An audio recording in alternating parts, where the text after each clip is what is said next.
Hey YouTube, Marshall here. Welcome back to the Realignment's daily coverage of the themes and episodes that really define the year 2022. Today, I'm speaking with Professor Jeremi Suri about democracy, why it mattered so much in the 2022 midterms at a deeper, beyond just the obvious narrative level, and how it's continued to evolve and transition as America changes during this and previous centuries. Hope you all enjoy this conversation, and I'll be back to cover this issue a little later in the month. The guest is coming from the right. Jeremi Suri, welcome to the Realignment. Nice to be with you, Marshall. Glad to speak with you. This, more than a lot of episodes I've done, is definitely one which I'm glad to do a little after the book came out. I believe Civil War by Other Means was released October 18th. Before the midterms. We're obviously coming out of the midterms. We're going to have a broad conversation about democracy, but this is a good reaction moment. During the 2022 midterms, these things are complicated, but a very clear takeaway is that stop the steal, democracy norm violating candidates lost to almost a surprising degree in the major battleground states where this could have mattered in 2024. I'd love for you to just give us a reaction, especially in the context of your book, which is about America's fraught relationship with democracy itself. I think what we saw in the midterm is to some extent what we saw in 1868 in the first real election after the Civil War. We have not been through a civil war, but we've been through what courts have now said. It was a seditious conspiracy led by the Oath Keepers and various others to lead an insurrection. And I think as in 1868, in the first election after the insurrection, many Americans recognized the danger to democracy that they hadn't seen before. And they rallied not necessarily to Democrats, but they rallied to figures that they believed would be trusted fiduciaries for our democracy. And so I think what we saw was actually a devolution toward the middle in many of these elections and a rejection of those who were seen as going beyond what were some basic guideposts. And the most basic of those guideposts being, do you believe that the loser of an election should accept that he or she has lost? And I think, as you said, it's most striking that state after state, secretaries of state, usually a position we don't pay attention to very much in these elections, those who were running for those positions, which would oversee elections, who were election deniers, they almost universally lost. And I think that's a sign of this. That's what happened in 1868. Ulysses Grant ran for president in the first election after the Civil War, not as a radical Republican at all.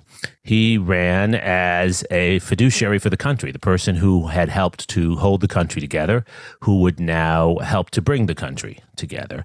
And he received a lot of votes, obviously, from freed slaves and from Northern Republicans, but even from white Democrats who wanted some sense of stability moving forward. The problem is that consensus did not hold. And that's the concern we have to have now with former President Trump saying he's going to run again.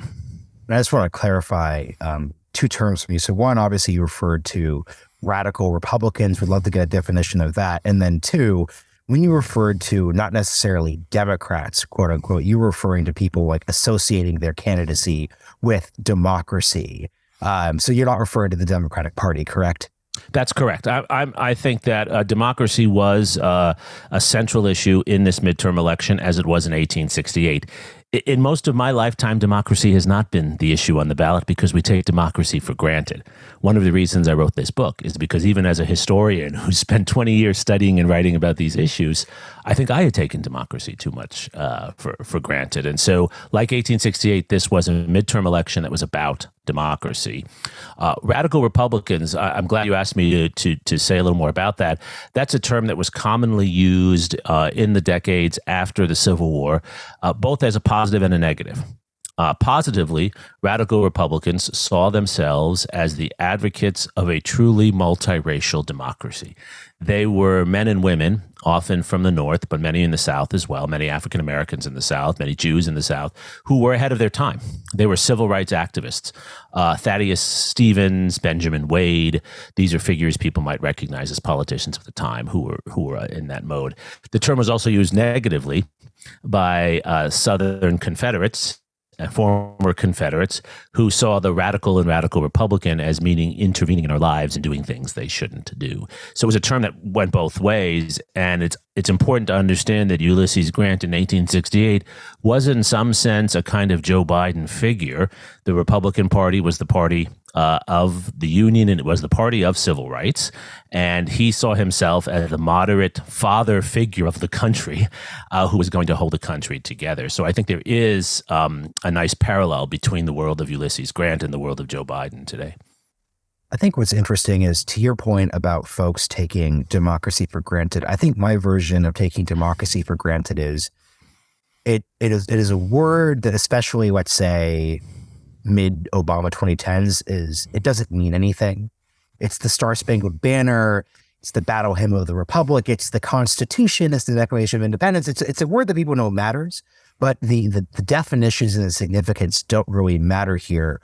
What would you say are the baselines for democratic practice? Obviously, accepting election results is a baseline, but what are other examples? Because we're going to debate democracy as a country basically forever, but what's a baseline that we should all agree on? Well, as you probably know, Marshall, I'm a huge fan of Abraham Lincoln, the father of the Republican Party, in many ways the leader of the Second American Revolution. And he nails this definition in the Gettysburg Address, which is still the greatest speech in American history. Lincoln actually had only 2 years of education, no college education, and he wrote 2 of the 5 best speeches in our history, which is extraordinary. The Gettysburg Address, he nails it.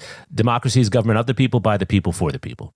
Government of the people, by the people, for the people. That doesn't mean that majority always gets its way. Notice he doesn't say it's government of the majority.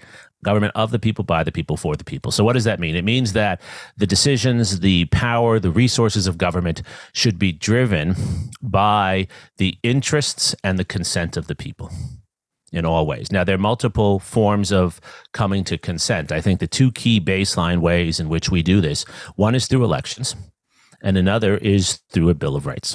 Those are the 2 cornerstones of our democracy. So even if the majority of Americans don't like what I'm saying, I have, thanks to the First Amendment, free speech. And I'm a near absolutist on free speech. I think that's a cornerstone of democracy, as is freedom of religion. No one can tell me what to say. No one can tell me whom I should worship. That's a cornerstone. So we have rights that we build as a framework. And then within the framework of those rights, then we have elections and majority consent. And I think the tension, the creative tension in democracy, is what should be a right and what should be subject to majority consent. And that's a healthy tension. But that's where the decision making should occur. Yeah, I'll kind of move ahead in the script here. I was going to ask you about this. So on one of your podcast episodes with your son, you're referring to, the fact that you are pro-choice, and you were kind of lamenting the rollback of abortion rights in particularly red states. But there have also been referendums around abortion rights, and I'm curious how you think about those referendums. Like, what do you think about the idea of like a referendum, like a vote over, like, let's say, a topic like that? What about a gay marriage referendum? The tension between, once again, individual rights and then majority rule democracy. Right. And I think that's a fair debate. My point of view does not have to be everyone's point of view. This is now an opinion. I like to distinguish my scholarly research from my opinions, right? So this is just my opinion as someone who loves John Stuart Mill. My opinion is that you should you should have rights to protect what you do with your body and what you do with your life, insofar as it doesn't affect other major groups of citizens within society. So I do think my daughter, who's 20 years old, should get to decide what she does with her body. She doesn't have to even listen to me. And I don't think that should be subjected to a referendum. But I do think what taxes she pays should be subjected to a referendum. You think referendums are effective? I'm from Oregon originally, so I've been subject to the pluses and minuses of the referendum system. I think within reason. We have a lot of referenda, as you've probably learned, in Austin, Texas also. And what I have found is often the referenda are written to be impenetrable, and people don't know actually what they're voting for, and they were just a way of actually sneaking things in. I think in principle, a referendum on a key issue makes a lot of sense, because often you have institutional barriers to actually getting through to the will of the people. Campaign finance reform is the classic example of this, right? We should not be surprised that neither Democrats nor Republicans support real campaign finance reform, because those who are elected have benefited from the current system.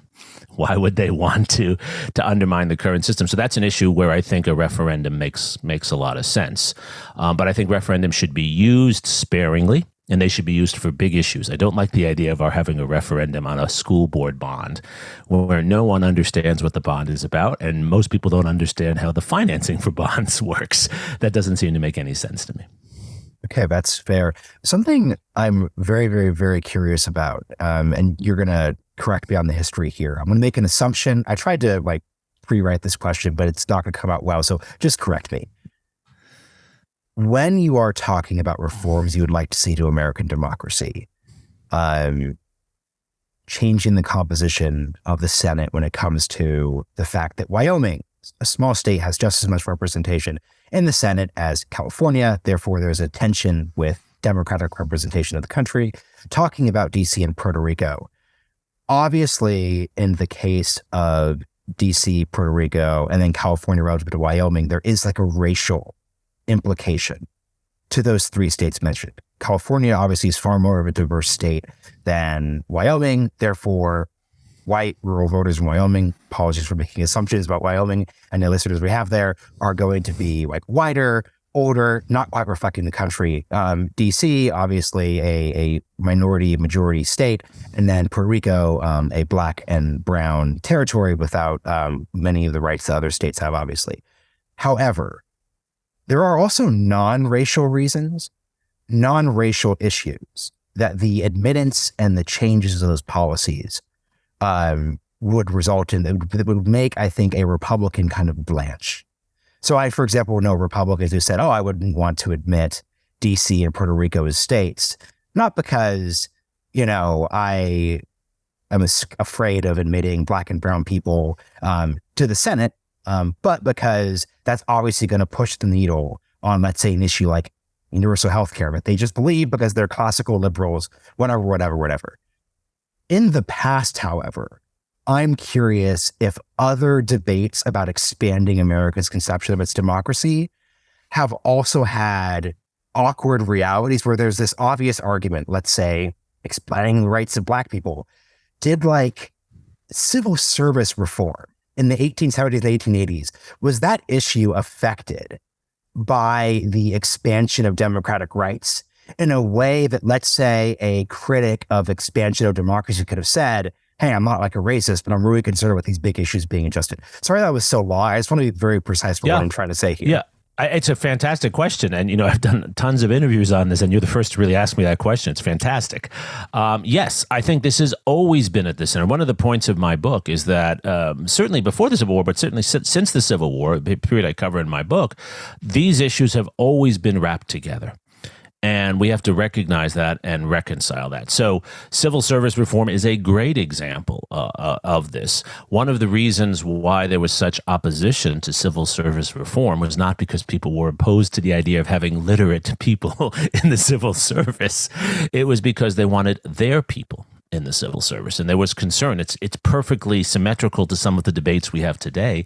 There was concern when, in the administration of Benjamin Harrison, civil service reform was first passed. There was concern that it was not just going to be a more diverse group. The real concern was that it was going to be a more highly educated group that was urbanized, and that rural citizens would not be represented in the institutions of government in the same way, and that would have policy implications for the ways our work was done. So many of those who opposed civil service reform were concerned we were going to have imperialists in the civil service, that we were going to have New York lawyers encouraging us to use our resources in the Philippines and Cuba rather than using them in the Midwest and in the South and elsewhere.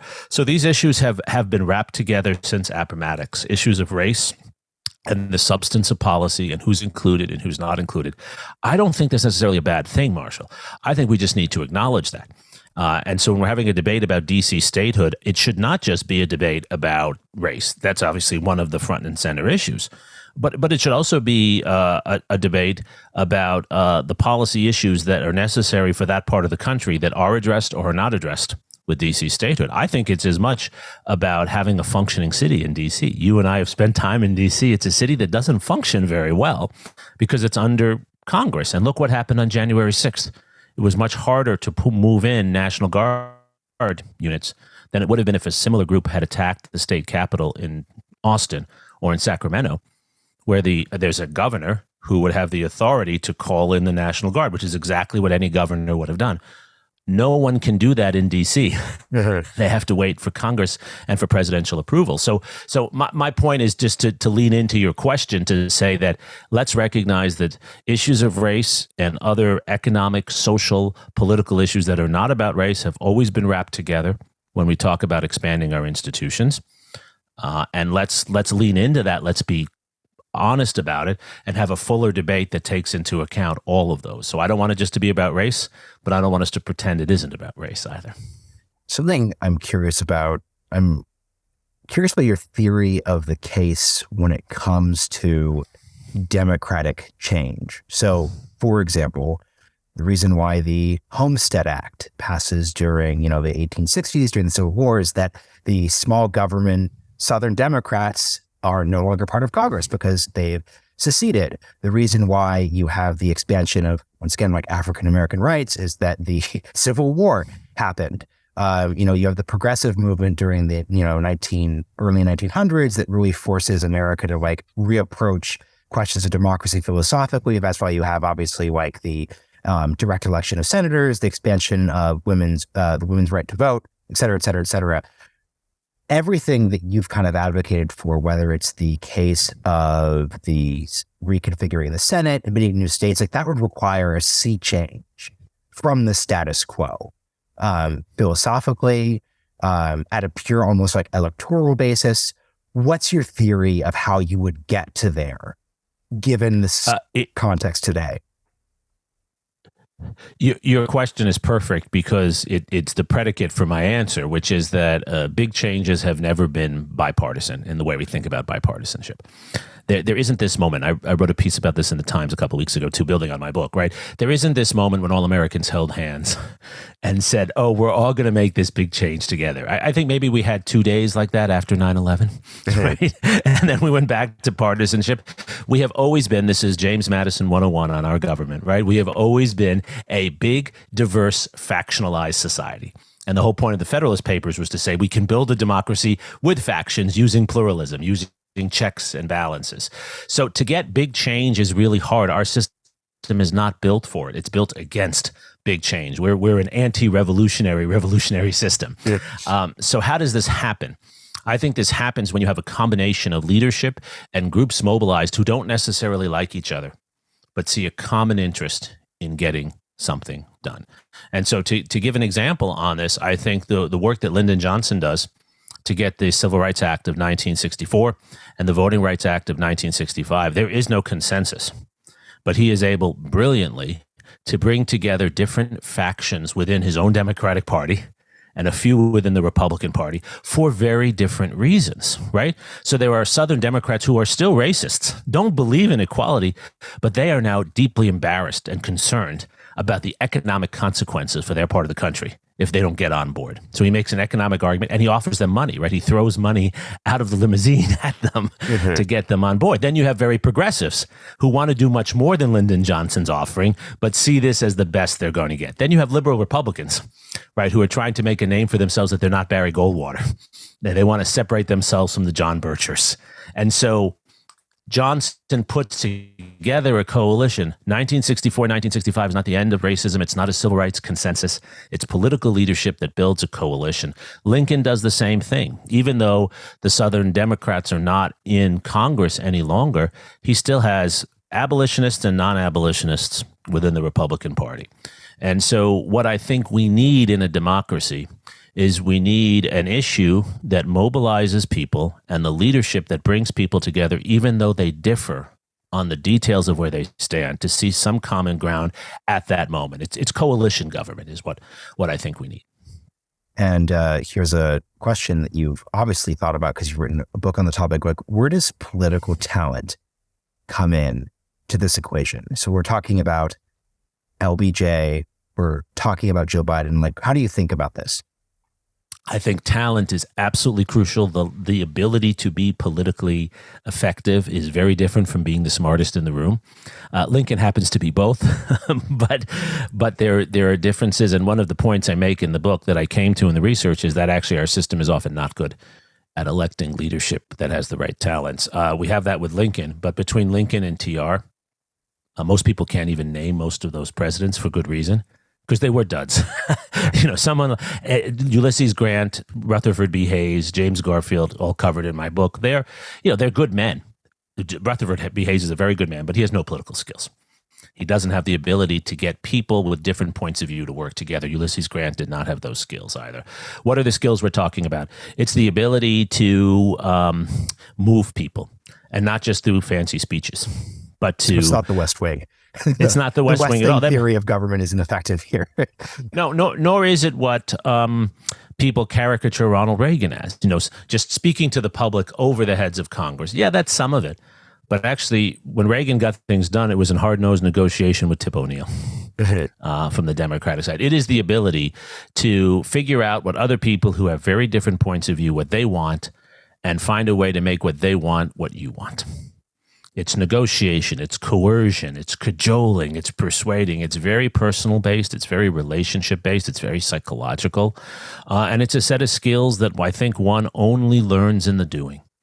How did Lincoln learn to be a great politician? That actually became his job as a lawyer traveling through Illinois, right? What was he really doing as a lawyer? He was winning over juries. Right, he tried more cases before juries than almost any other lawyer in Illinois in his time. What did Lyndon Johnson do as a politician? He went around Texas and convinced people to vote for him, right? I mean, those skills, I think, are so important. We overrate, I think, the public speaking, as important as it is. We underrate the ability to work interpersonally to move people to your position. Here's another question then. What do you think about the insider-outsider debate around politicians, especially at the presidential level? Because the funny thing about your articulation of LBJ's skill set is, let's pretend we don't have thinking brains and just can read things on paper. There's an argument for actually, I'll put it this way, let's pretend that Trump's articulation of himself as a deal maker is actually real. That's an argument for at least Trump's experience or Trump's kind of narrative or framing there. So I guess it's kind of an unfair question because that would suggest that Trump was that deal making negotiator. But what I basically kind of get at basically is, how do you just think of insiders versus outsiders in terms of effectiveness?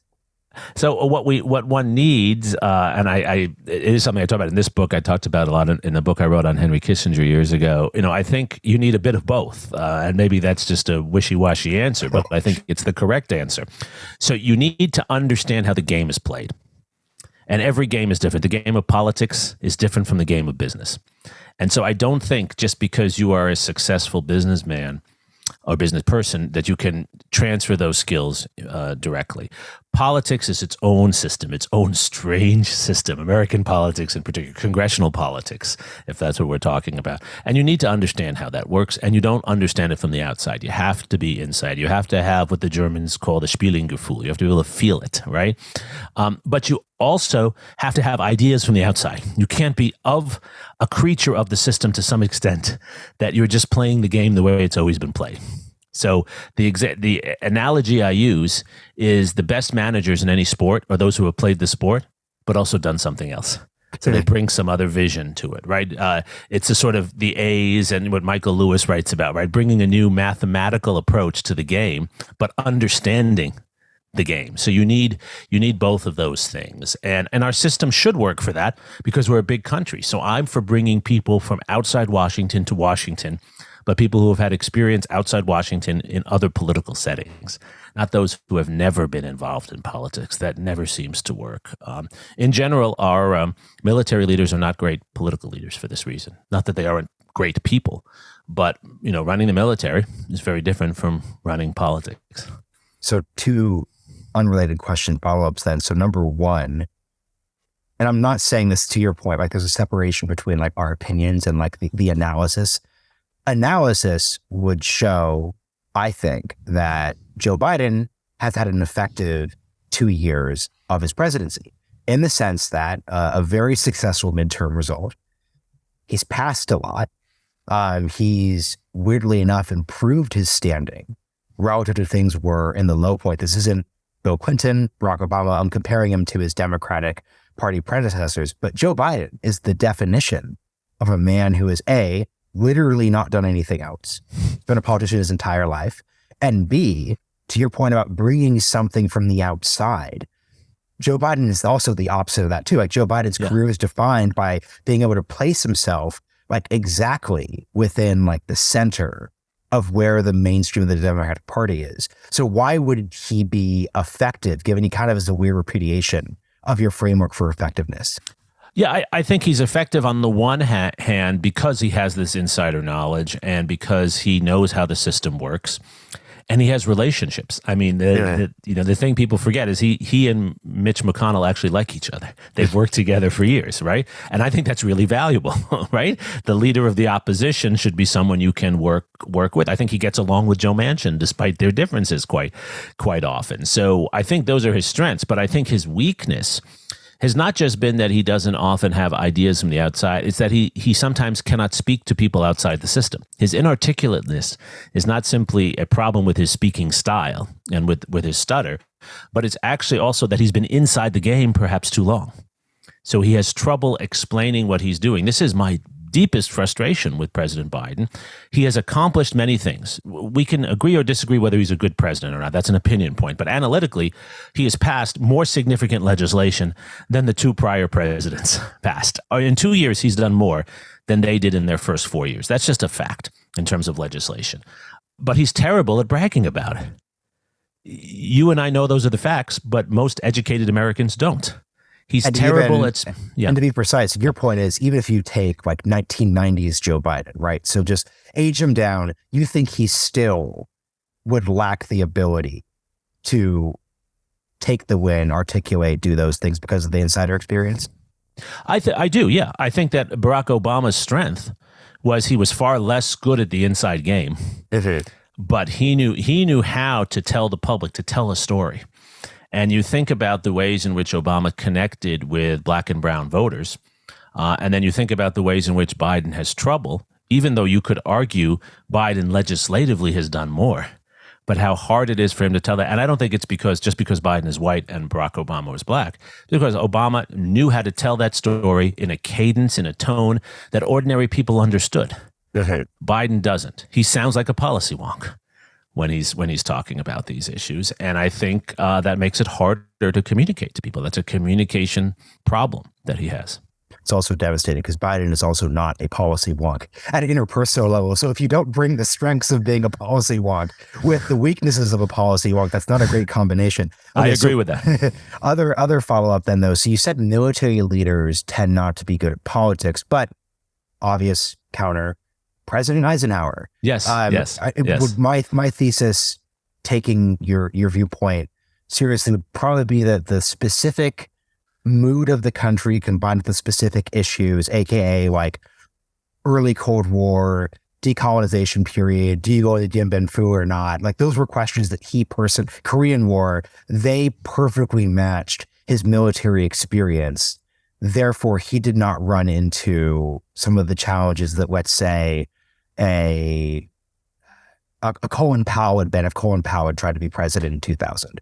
Right. I think that's true. And there always are, when you articulate a general rule, there always are the exceptions for the exceptional people. Cheating. Apologies for that. Yeah, and that's Dwight Eisenhower. But also, I'll make another point, though. World War II was such a unique experience. The entire country was at war. And Dwight Eisenhower, along with Franklin Roosevelt and George Marshall, was running the war. So he developed a degree of political experience having to deal with non-military issues as Supreme Allied Commander that most generals, most people at his level don't have experience with. That is such a good point that I'd never really thought of, in the sense that, and this is, okay, so the perfect counter to this too is, back in the 2000s, post-surge, there was a lot of excitement on the right for maybe David Petraeus to run for president. And David Petraeus, very, very smart guy, has the PhD from Princeton, all that good stuff. But the point is that in putting aside people's views on the Iraq War and David Petraeus's, extramarital affair, the specific experience of being commander of American forces during the surge is not the whole of society political infighting experience that managing the logistics and more, and to your point, multinational embarking that World War II was. Correct. I think that's exactly. I mean, the way to think about it is someone like Petraeus, who I have a very high regard for, as you do. He spent his entire career in a very hierarchical organization where people follow orders. And as you and I know, that's exactly not how politics works, right? The smallest town mayor will resist the person at the top of the political food chain, right? In a way that a colonel will never resist a general. So I think the next question is, I would love for you to explain. So three things. So three interrelated questions. So I would love for you to basically explain just like the fundamental political limiting factor in basically like these three eras, actually four eras of basically democratic reform. So post 1865, like Reconstruction, like what's the limiting factor? Progressive era, direct election of senators, women's rights to vote, what's the limiting factor? Civil rights era, what's the limiting factor? And then I'd say today, the various obvious one is like a lack of institutional trust. So a Republican is going to say, Jeremi, you can articulate for me all the different ways that like vote by mail is democratic and fair. I don't care. You sound like a Democrat. I don't trust you. That's right. The limiting factor today. What would be the equivalence during these previous eras of democratic change? Great question. So I would say after the Civil War, the biggest limiting factor is, and it's something we need to empathize with, not sympathize with, but empathize with, is the fact that those white landholders and slaveholders in the South were losing a lot. They were facing steep downward mobility. And it's very hard in a democracy to get people to give up so much property and be happy about it and accept that. Right? This is Machiavelli, right? What does Machiavelli say? People forget the death of a father sooner than the loss of their patrimony.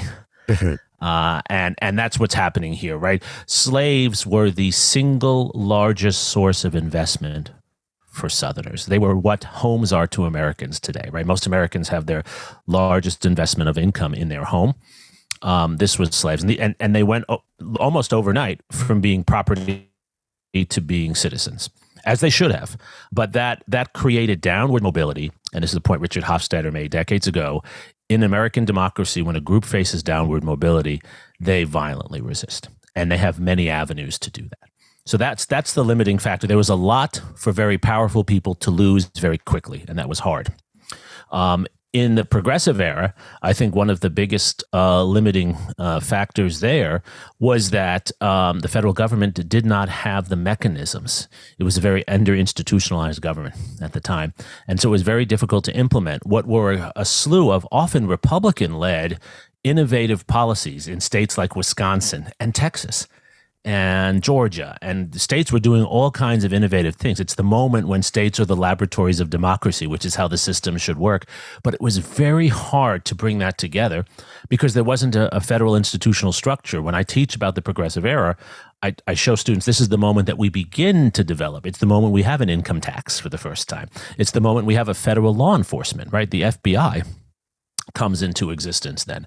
So we just don't have, we're under institutionalized. Maybe many might argue we're over institutionalized today. We're under institutionalized in the early 20th century. And then with the civil rights movement in that period, I think the biggest impediment is that Americans are overcommitted in too many places. I do think the image of Johnson as trying to do too much is accurate. It's not just the Vietnam War. I mean, we're in our moment of greatest hubris. In the 1950s and 60s. We're trying to do everything. We're trying to defend the world against communism, end racism at home, end poverty. We're beginning to talk about in the environment, all these things. Going to the moon, all these things. Right. And so it's the Johnson is that era is the era of Greek tragedy, right? When we're just overcommitted in too many places. And the most sensible thing that happens in the 70s is that we try to scale back a little bit our ambitions. So I think the next question would be, what would you what would be your prescription for operating in a zero trust society at almost like at a political level? Because it seems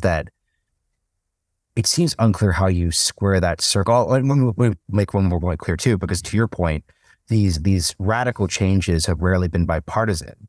But another defining era of this moment in American politics is the inability to form stable long-term majorities.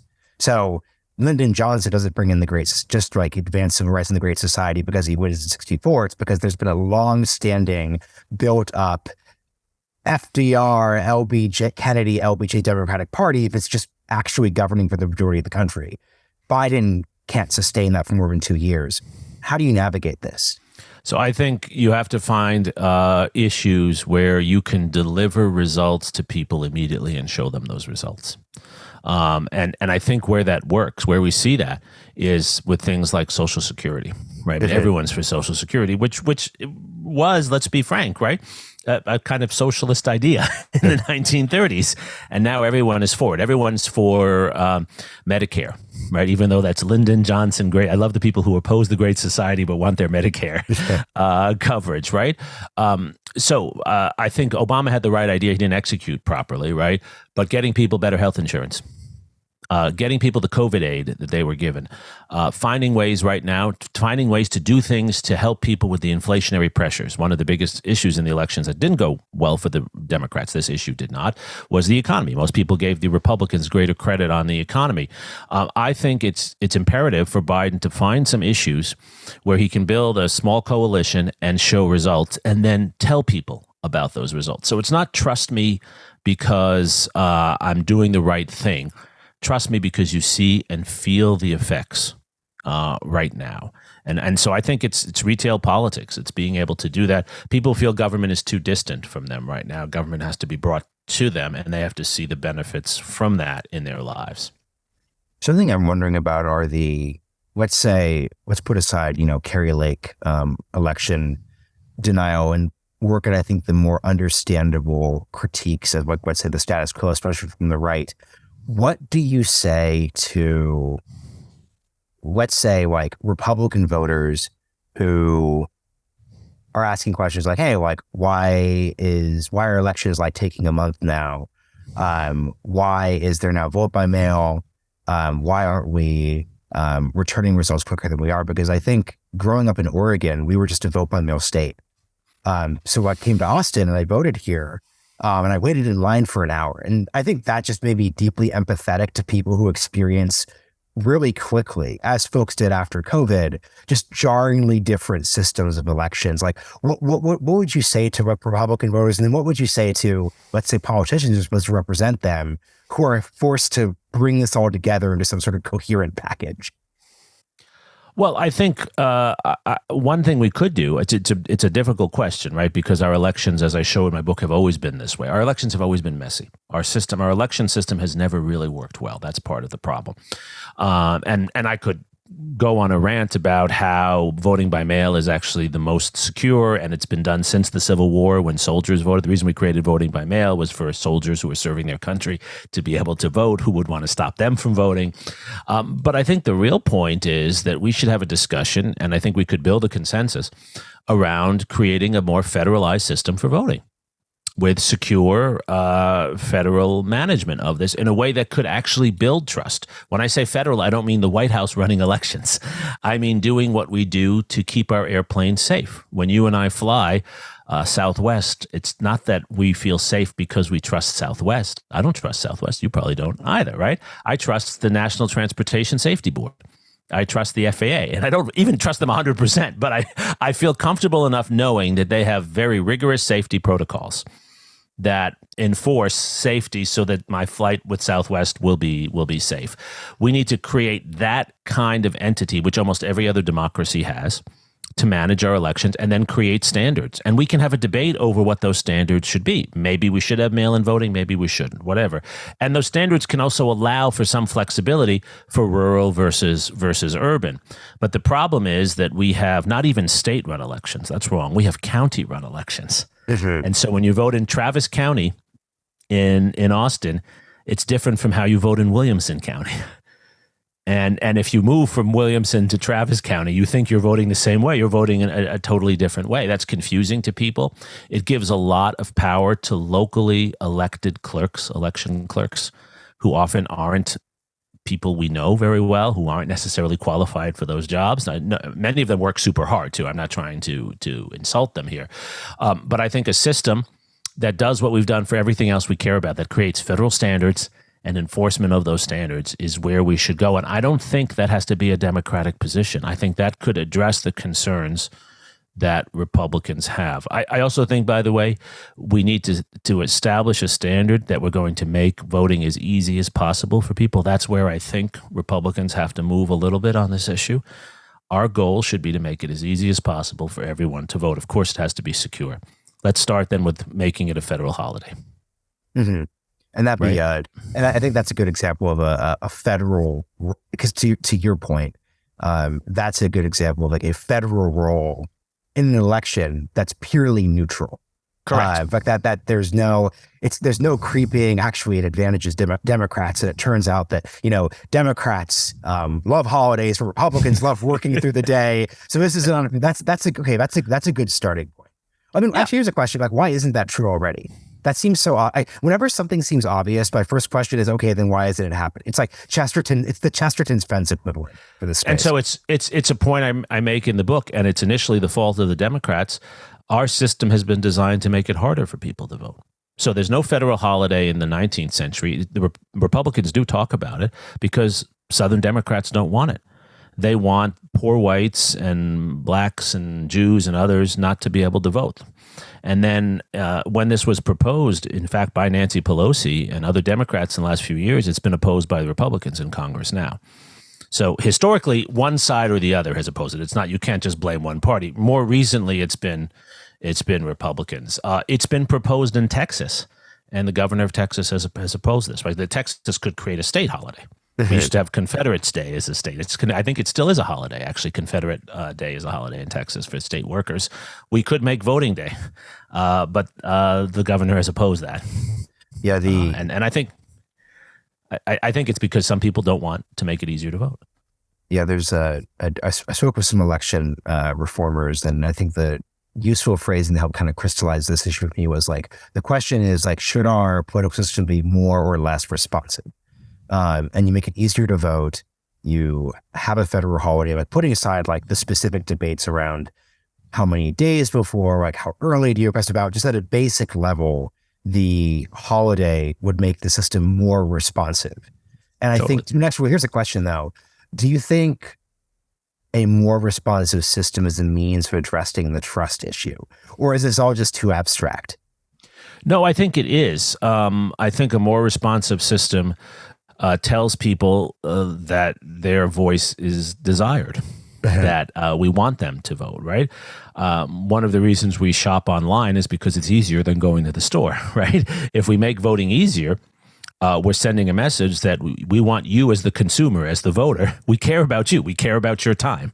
You shouldn't have to wait an hour in line. That's when you say that, Marshall, that hurts me. That here in Austin, because I know my students were standing in line, and I know the longer my students have to stand in line, the more likely they are to be on their phones and go somewhere else. Right?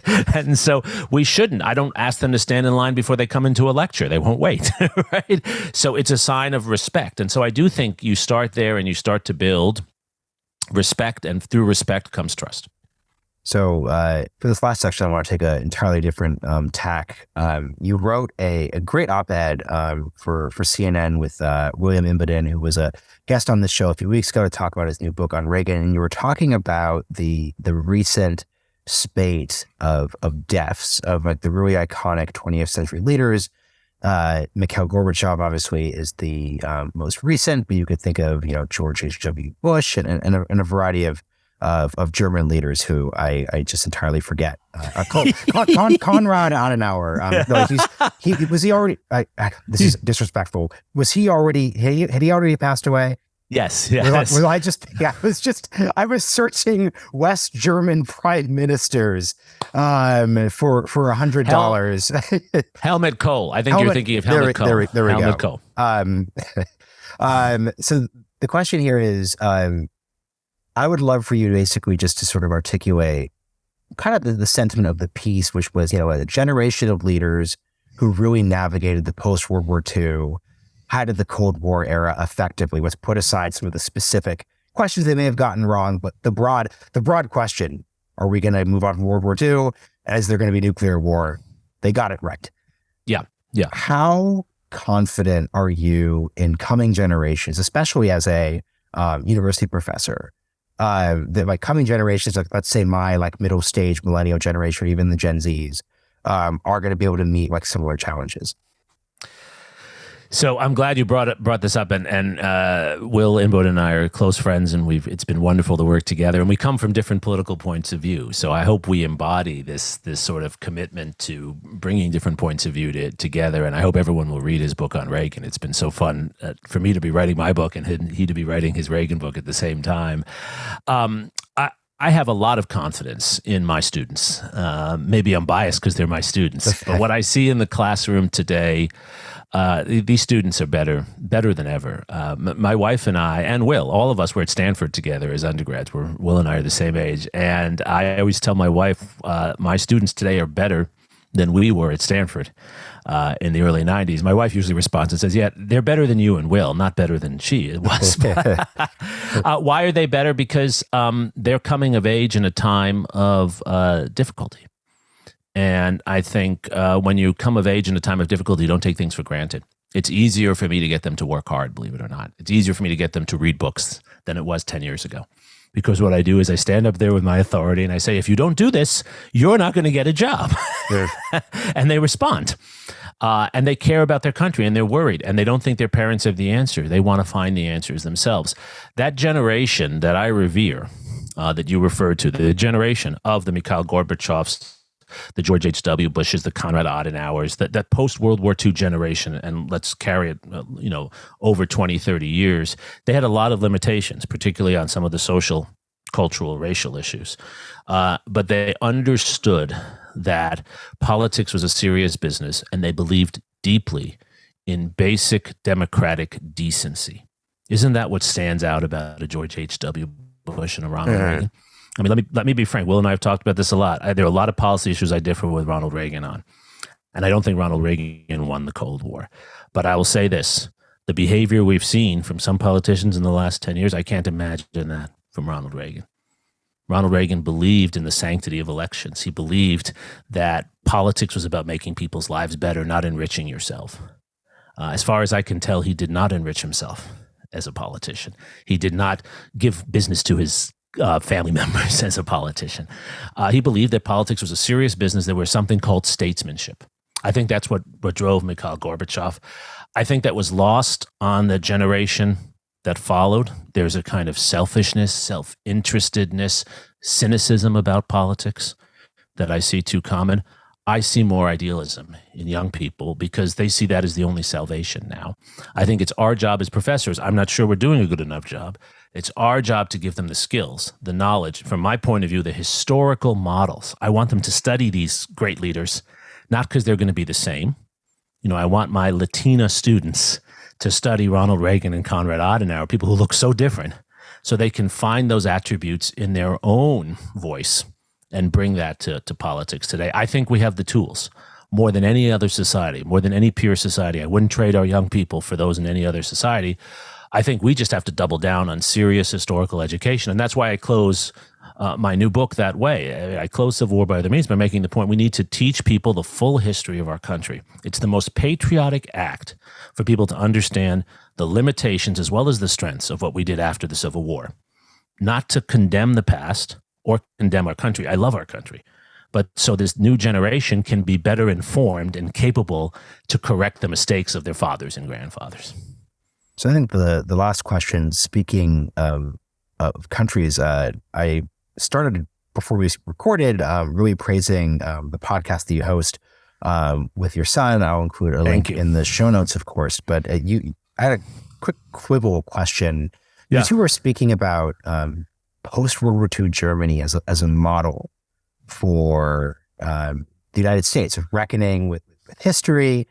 And I think the kind of reaction I had, like putting aside the reckoning the Germans have obviously done is like, that was after 2 back-to-back world wars. That was after like the idea of Prussia is like literally wiped off. Like, so militarism, it's more complicated than I know, but like the idea of this entity within Germany is so militaristic and bad, we're going to abolish it and change their conception. They're occupied by the United States and by the Soviet Union, et cetera, et cetera, et cetera. So it's not to say that Germany hasn't reckoned with its history. It's to say that the circumstances and the challenges seem so different. But totally. I'm curious what of use beyond the obvious of, wow, we did bad things, we should think about those bad things. Like, what is the actual comparison that you find useful in thinking of World War II Germany, post-World War II Germany? It's a great question. And it's something when I do book talks, I try to focus on because I do think it's the key issue. It's why I wrote this book. And I'm inspired in particular, and I think we mentioned this on the show, by the work of Susan Neiman. She wrote a book called Learning from the Germans. She's a philosopher from Georgia who's world-class philosopher, lived in Israel, now she lives in Germany, and she writes about these issues. The German term is Vergangenheitsaufarbeitung, learning or working through the past. What does that mean? I don't think it means condemning your ancestors. That's the wrong way to think about it. And it doesn't mean superficial political correctness, saying, look, we're better than Thomas Jefferson. No one's better than Thomas Jefferson, right? It's not that at all. What working through your history is what I try to do in this book, right? It's trying to go to the facts, to stare the facts in the face. And most historical periods have their things we should be proud of. I am so proud of the Northern Republicans and the work that Lincoln does, the heroism. Incredibly proud, as I write about in the book, of African-American soldiers who join the Union Army, slaves who flee the plantations, join the Union Army, become literate, and then business people, successful business people within a decade. Think of that transformation. That's the American dream. You want to talk about the American dream in this period? It's that. That's what my immigrant ancestors came here for too, right? So there's the good, but there's also the bad, right? Yeah. There's the massacring, the paramilitary violence, the lynching, the vigilantism, the voter exclusion. I think working through your history is staring it in the face, going as deeply as you can to get to the facts, and then asking yourself how those legacies have seeped into your own time and how you can take action to escape the negative legacies and accentuate the positive ones, which is what we all do in our families, right? We all have families with skeletons in the closet. We don't ignore it. We learn about it, and we try to get it out of us, right? Oftentimes something will come out of my mouth. I say to my kids, and I realize, oh my gosh, that's what my father said to me. And I hated it when he said that. I've got to stop saying that, right? And so that's what it is. And what do I see in our society today? Unlike in Germany, we have not really reconciled, particularly in places like Texas, the legacies of the Civil War, especially some of the negative legacies. We've intentionally ignored them. It doesn't make us a bad society. It doesn't make us racist. But we've got to work to get those out of our system. The most obvious one, right? Naming of things. I'm a Jew, right? I'm not going to send my kids to Joseph Goebbels High School. I'm not going to send them to Hermann Goering University. Why should we expect African-American students and Latino students to go to a Robert E. Lee or Jeff Davis school? You can still have a mixed view of those figures. But isn't it deeply disrespectful? And then you look at why those names were put on those schools. It was intentionally put on by Jim Crow leaders for that reason. Why were our military bases named after Confederates? Those were Jim Crow leaders in the South who insisted on that. So that's just one place in many. And names matter, don't they? What we call things says what we respect. And so I that's what I think we need. That's working through your history. It's trying to understand how elements of the past that are different from who you are have seeped into your behavior. I'll just give one other example along the lines of gender. My wife is an elected official here in Austin. She's on the city council. And I have learned just watching her how many elements of male condescension toward women are still active in at least Texas politics. I don't even think the figure's doing it right. Sometimes these are the most progressive people, actually, on their politics. They might be worse than the more conservatives, and they don't even realize they're doing it because they're habits of behavior, right? I don't want to condemn any of those people I have in mind now. They're good people, but they need to understand that this is a historical legacy in their behavior. They need to be conscious of it. And they need not to beat themselves up, not to cancel themselves, not at all, but to embrace change. That's what working through your history is. History is about studying change over time and embracing change informed by the past. We need to do more of that. And until we take down statues around the Capitol for Jeff Davis, for a white supremacist, we're not doing that, right? You walk by the Capitol, a huge statue for a secessionist white supremacist. As long as that's standing there, it's telling people we're not willing to do that. Imagine if you walked by the Bundestag and there was a statue to Hermann Goering. Not Hitler, Hermann Goering, right? Wouldn't you say, my gosh, something's wrong here? I think the thing I'll close on, I really appreciate your emphasis on the word respect as just a useful, because look, you know how the past 2 or 3 years have been. There's been a lot of, have we gone too far? Is this overreaching the actual public mood? And as we're trying to kind of like recenter ourselves, as politics seems to calm down a little bit, and clearly the political idea of the moment is stability and the fact that the American people are clearly exhausted, quote unquote, just centering this in respect is a strong organizing principle for actually shooting, for sorting through this, right? And I'm thinking back to, the debate about should, Thomas Jefferson's statue be in the New York City Council room. If we're going to do the respect priority thing, it's like, okay, like as a project, say we want to about Jefferson, Thomas Jefferson, Fort Hood, named after, a Confederate, is at a basic level, we could agree there's very little debate there when you reduce it to that core thing. Right, exactly. And I think little things matter. In the world of respect, little things matter. In our interpersonal relations, you remember the small things someone does that disrespects you. And so let's go the extra mile, especially when it's not politically costly, to show respect to people. And I, just to take it back as a historian of the founders, I mean, this is actually part of the whole purpose of the Constitutional Convention, right, is to build a process for respectful, decent debate. Read the Federalist Papers, that's what they're about, right? So I do think restoring that as a standard of behavior actually helps us enormously to get further along where we want to go. I think that's an excellent place to end. Jeremi, can you cite your last 2 books, and then of course, like the podcast, it's helpful when the actual guest states them themselves rather than me robotically reading them off of a script. Sure. So my most recent book, the book that just came out this October, is Civil War by Other Means, America's Long and Unfinished Fight for Democracy. My prior book was The Impossible Presidency, The Rise and Fall of America's Highest Office. And the podcast that I do each week with my son and guests is This Is Democracy. Excellent. Jeremi, thank you for joining me on The Realignment. Thank you, Marshall, for having me on.